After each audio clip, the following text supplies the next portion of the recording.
Hi there, welcome back to Talker Space, the podcast about QT Stalker Space aimed at keeping everyone in the loop at what's going on in QUT's online cesspool of memes and political jargon. I'm James, I'm returning from last episode, I'm going to be on all of them. And today this afternoon I'm joined by Vinnie. Hey there. Vinnie is a reasonably notorious figure. What's like notorious but in a good way? Unnotorious. Unnotorious figure in Stalker Space until recently. He was an admin of the group and has been quite prominent lately. But I'll let him introduce himself properly. Hello, hey. So my name's Vinnie Batton, and I started at QUT back in 2015. I study environmental science. And yeah, I've really enjoyed my time at QUT and actually think it's like a really wonderful, large community of different people. So it's been really QUT or QUT Stalker Space? Yeah, more QUT than QUT. Yeah, that's fair. That's fair.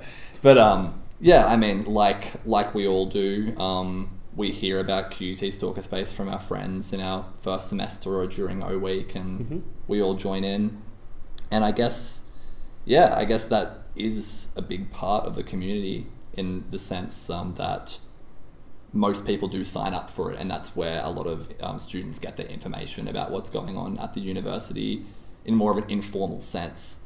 So yeah, that's been like definitely a worthwhile part of my learning so far, being able to have access to a group like that. Yeah, for sure. And so did you get into Stalker Space pretty much as soon as you started uni, or did it take you a little while to sort of make your way to it? Like, have you been in Stalker Space for your whole ride?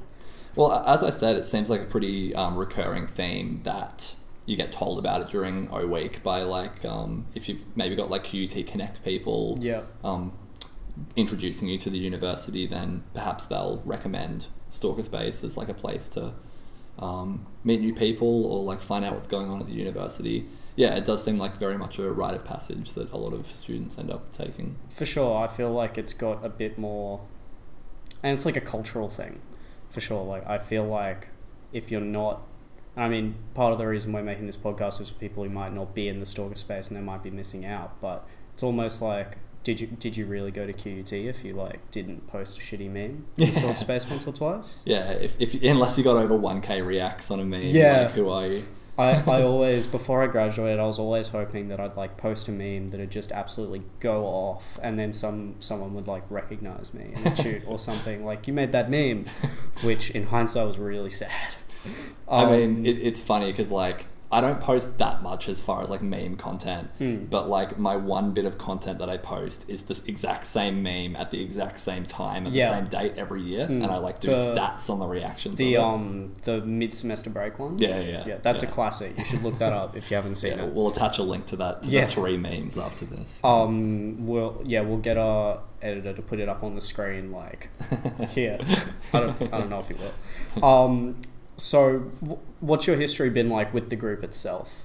Like, progression, any changes you've noticed, that sort of thing? Yeah, well, I was kicked out of it for a short amount of time, back in the Brockspace days.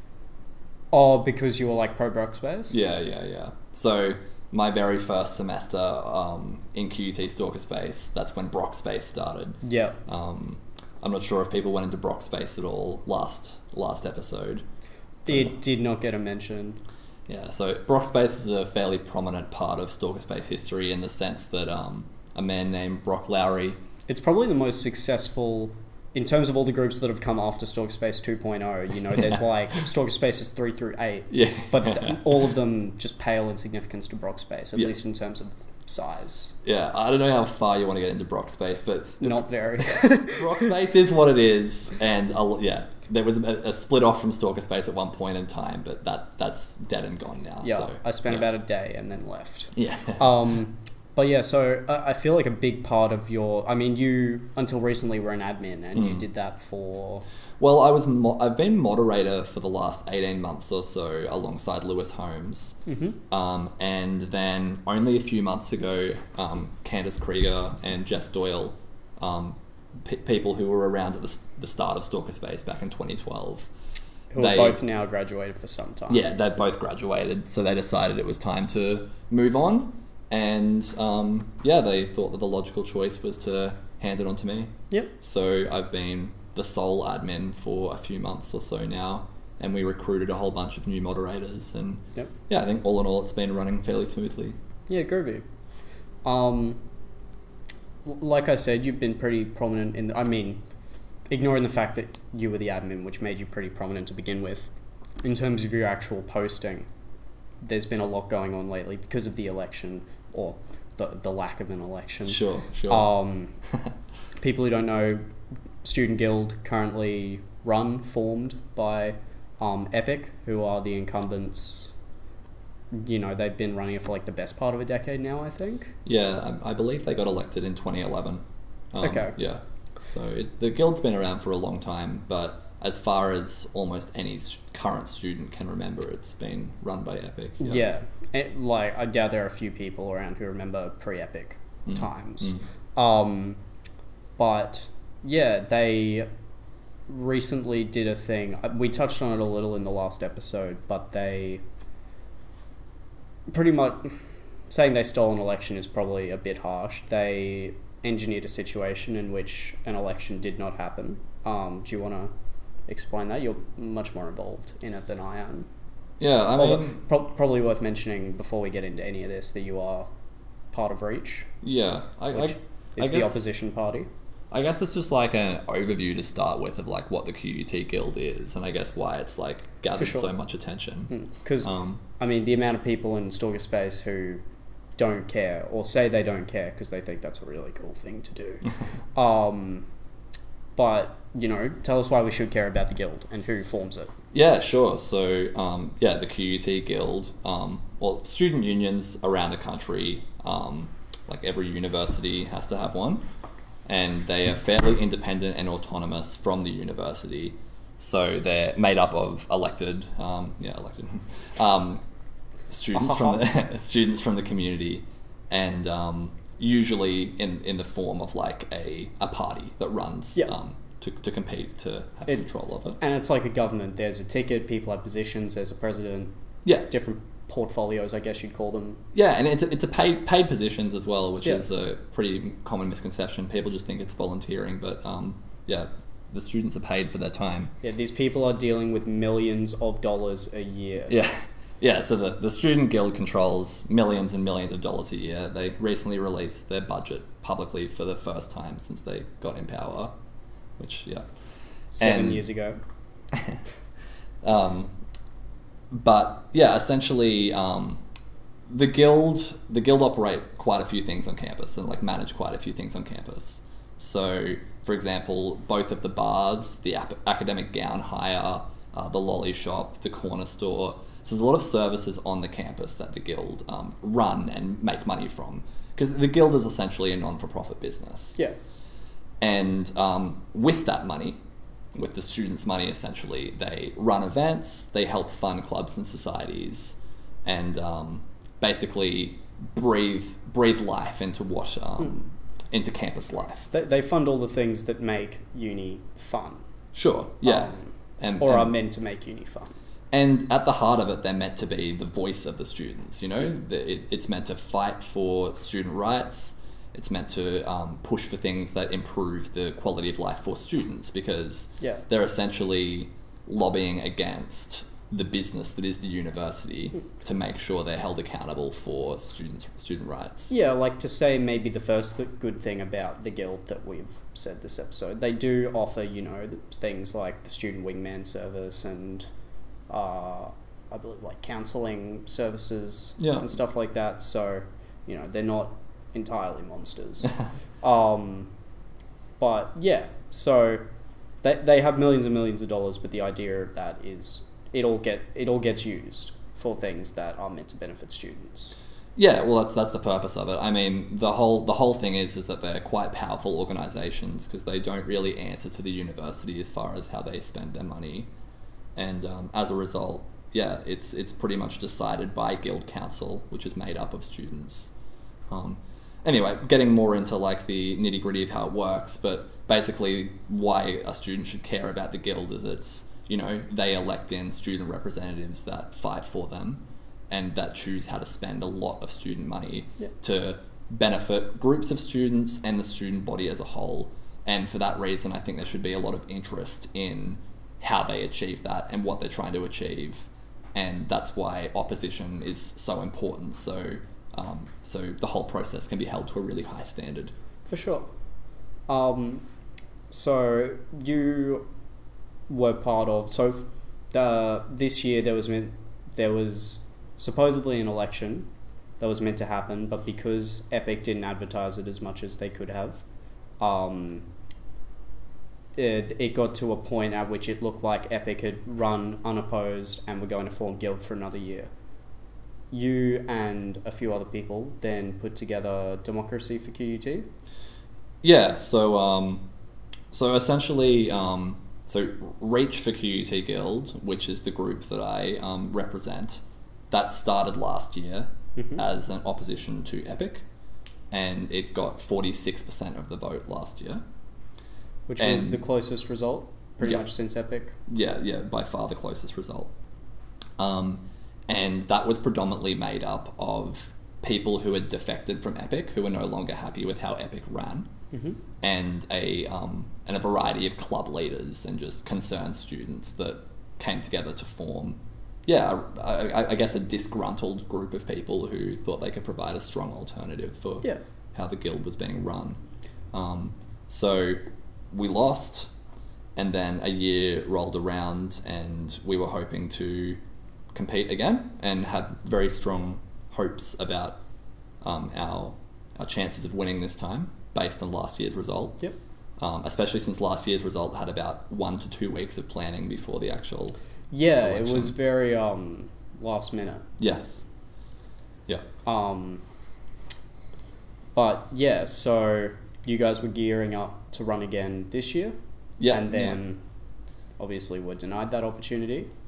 So yeah, like for context, UQ Union, for example, and like lots of other unions around the country, they have a set time every year in which they have to hold the election. And the purpose of that is that as much power as possible is taken away from the people in power to decide how the election runs. Yeah. Which makes sense, right? But here, the only rule essentially is that it has to be held in semester 2, and that there has to be like very minimal communication of the election. It's pretty threadbare requirements. So yeah, from like the last few years, everyone was kind of expecting it to be, a September election and nominations to be opening according to that time frame. And they were just opened earlier than usual with no real prior warning to the student body. And therefore... It was like one Facebook post and one flyer on a... Yeah, so the regulations state the only official communication they have to do is a single bit of paper on the notice boards on level 2 of C block at Kelvin Grove, where no one goes. Yeah, they're super out of the way. Like, the picture of the notice board at C block looks like one of those memes where it's like stairs going down into like a very scary looking basement. Yeah, it's literally in the basement of the building. Yeah. So, yeah, the point of that is that, most other student unions have very set election times to make sure that the people in power don't have the ability to do things like this. And yeah, so that's essentially when we learned that nominations had closed and therefore like Epic won unopposed, we went to protest it extremely hard. There were a number of different opposition groups that were looking to compete in this election. Yeah, because Democracy for QUT wasn't a party, it was a group of affiliated. Was everyone affiliated with the party, or were some people just mad about there were lots of individuals who just got involved as well. And essentially we went around university and explained to students what had happened, handed out leaflets, got people to sign petitions. We got over 400 signatures. Wow. And with that we basically drummed up some support from the student body, not necessarily like Epic did wrong, but more, I guess it was that. I mean, the Facebook frame was Epic stole my vote. That's very true, actually. Epic did do wrong. But Yes. the point was that we think the students deserved to vote. Yeah. Like it wasn't necessarily about Epic did this. You It was just like wanted we an wanted election. another election. We wanted an election. And we wanted students to be able to get their $5 voucher, and we wanted there to be democracy in action in the sense of we get to vote for our student leaders. Yeah. And that's what we got Because it's not a term or a semester, like it's a full year that they've just like ticked a box and got for themselves, which is a huge deal. yeah, definitely. So with that list of 400 plus signatures, we took it to the official electoral tribunal. Yep. It's a group of independent lawyers, and we made our case. Epic made their case. We won the appeal, and Quite decisively from Yeah. from the actual sort of ruling document. yeah. So there's an official tribunal response that anyone can access, and it essentially says the tribunal finds that the election process was not fair nor democratic. We are satisfied that the student body was denied the opportunity for a fair and democratic election. Yeah. So at the most charitable way of putting it is that Epic were grossly negligent. Yeah, I mean, I can't really speak as to like why this happened, but it happened. Yeah. And the tribunal found that it wasn't democratic, so that's why we have another election. And Yeah. So Yeah. we've got another election coming up for QUT students. And Mum, what are the dates for that? Do you have them off the top of your head? off the top of my laptop, Nice. so the actual Good election will be held on the October the 22nd to October the 24th. So it's only 3 days this year. It's Yep. usually 5 days. So yeah, it'll be a very congested voting period, but yeah, I'm looking forward to it. Better than no election. Absolutely. Yeah. So I guess in the two main contenders will be Reach and Epic. I think that's fair to say. Yeah. And you're part of Reach, and you'll be running for president. Correct. Yeah.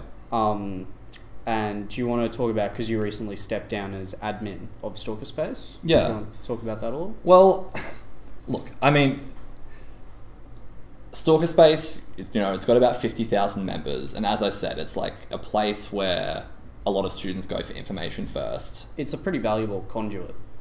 And while the group has always had an anti-Epic slant to it, I couldn't... For people who don't know, because this is about, educating people about Stalker Space, it was started explicitly as an anti-Epic group, because the original Stalker Space 1 was just like an Epic run spam board. It wasn't bad because it was Epic, it was bad because they didn't moderate it. Yeah, there was like one anonymous admin who didn't respond to any reports of content, and it just became a really horrible spam board from every account. So Stalker Space 2 was made as an alternative to that 6 years ago now, long before I was around. Yeah. But yeah, I think, the same way that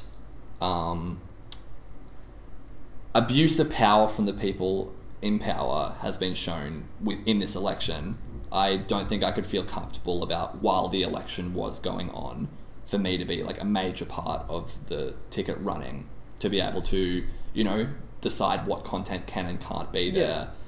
And, obviously I used the channel during the time where I was protesting the result of the election, because I felt like it was information that the students needed to know. But Now that was it's about time to start being like pro-Reach. Yeah, I mean, that was about fighting for the students to have an election, more so than fighting for them to vote for Reach. Absolutely. And that's why, yeah, I feel like I couldn't responsibly stay in admin and have that power while the election is going on. So I handed it on to Jack Chilton. Who was a moderator before? Correct. Yeah. Yeah, groovy. So, the election's coming up. Yep. End of October? Yep. Sorry, I've got a terrible memory. What's planning like at this stage? What's Reach sort of up to? Well, nominations open today for the second election. Okay. So we'll be having our entire ticket of nominations in shortly. We're making sure that we represent the student body with a wide group of diverse students and forming policy that reflects that. So we'll be launching our campaign very soon. And putting a bit more of a spin to like what we can provide for the students, more so than it being just about like what has gone wrong with this election and like how Epic have caused it. Yeah, because I think at this point there's only so much further mileage you can get out of the whole election thing because it's kind of been resolved. Yeah, I mean, it got into the Courier Mail, so it's kind of done its job. There aren't many times I've been happy about the Courier Mail. Or just, like, been grateful. Yeah, Murdoch's finally batting for me. Yeah, for the underdog. So do you have any sort of... Because obviously you want to win, you want to provide a better alternative for students. Do you have any concerns about the election? Or... Well, look, I encourage all students to get involved in the electoral process and maybe even volunteer to campaign for the group that they prefer the policies of, but... You know, the campaign itself is like a really dirty time. Like, there's a lot of like, it's a big part of why students don't want to engage in the process, because it's like just a whole bunch of coloured shirts just swamping the campus, speaking to students without consent, essentially just like flooding this area with everyone just yelling their opinions, trying to herd them into the voting booth. So I think like people posting strategies on how to avoid people in coloured shirts during election time. And even to the point where like UQ students that are politically aligned will come in and pretend they're a QUT student to waste your time. Yeah, like elections have been historically dirty times. People have been verbally abused, physically assaulted, people have had urine thrown at them. Anything else you can think of? I feel like there's maybe one or two I'm missing. But yeah, there are things like that where... In both direction, mind you. Yeah, this is not... I'm not suggesting this is all from one party. But yeah, there are some pretty interesting tactics that get used. So I think, like, above all, like, our policy platform will be released, but I think above all, one thing we're really pushing for is electoral reform, in the sense that we want students to be able to engage in the process again. So I think, being able to introduce some form of online voting, being able to strip back how close campaigners can get to the voting booth, and make it a bit more of an interactive experience for the student rather than just being yelled at. Because it's a very archaic method of how to communicate information when we're in the digital age. Yeah, because it's like nearly a decade of Epic just kind of doing the same thing every year, plus the whole election debacle. I think it's really shown a lot of people, or made it clear to a lot of people, that the guild could be doing more. It could be doing more, and it could be doing what it already does in a better way. To reiterate, there's like millions of dollars for use there, and yeah, I strongly believe that it should be held to account, and that the student body should be able to have some input into what's going on. So, even for example, the fact that there's council meetings held fairly frequently, and on the guild website it just says notice of the next meeting will be updated soon. Any student's allowed to attend those meetings, but no student knows about it. Yeah. There's no minutes that are published publicly anywhere. Yeah, because aren't a lot of them held in camera, which means no minutes? No, they're not usually held in camera. They're just, no one tells them about what's happening in the meeting. So I think things like that are a way that just an everyday student like previously you and myself could actually go and propose motions, go forth and actually try and have their voice heard. And I think by including the whole student body in that process more, we can see a bit more understanding and appreciation of what the guild is and what it can be, rather than just, oh yeah, the guild throws a toga party and does puppies and pancakes. Because even the way Epic have run it deserves more than that. Yeah. Students should have a better understanding of what the guild does and what it's capable of. Yeah. We've got to wrap up soon. Before we Sure. do, you mentioned the toga party. Yes. Does Reach have a stance on the toga party? Is that... Look, I'm not too into the toga personally. I think that a party is a Will good the toga time. party be abolished under Reach? We would prefer some kind of music festival, and I think togas would be optional. I'd probably prefer if there were no togas, Okay. but that's not solely my call. No, I'm just not a toga man, and I think that my rolled forward shoulders don't look good in a bedsheet. So That's fair. yeah. Okay, well, that's us done for this week. Thank you Great. for being on. I think a lot of people will find this episode very valuable, in terms of, because there's, it's easy to get buried in comment threads where people are just insulting each other. Yeah. But this has been another episode of Talk of Space. Thanks again for coming on. No worries. Maybe you can get an epic person on to tell their side of the story of what happened with the tribunal. Yeah, Let's see how they can spin it. I feel like I should. I won't be happy about it, but it's not a bad idea. But oh yeah, stay tuned as well. We're going to be proposing to Epic that we have a presidential debate during the campaign week for elections. So this is right now, Epic. We're going to be challenging you to a presidential debate. Me versus, if it's still you, Larissa, going for president. So please accept the invitation because I'd love to debate you on a number of topics. Yeah, thanks. I'm excited. Yeah, me too. Alrighty. Well, yeah, thanks. Cool. Thanks for your time. Cheers. Cheers.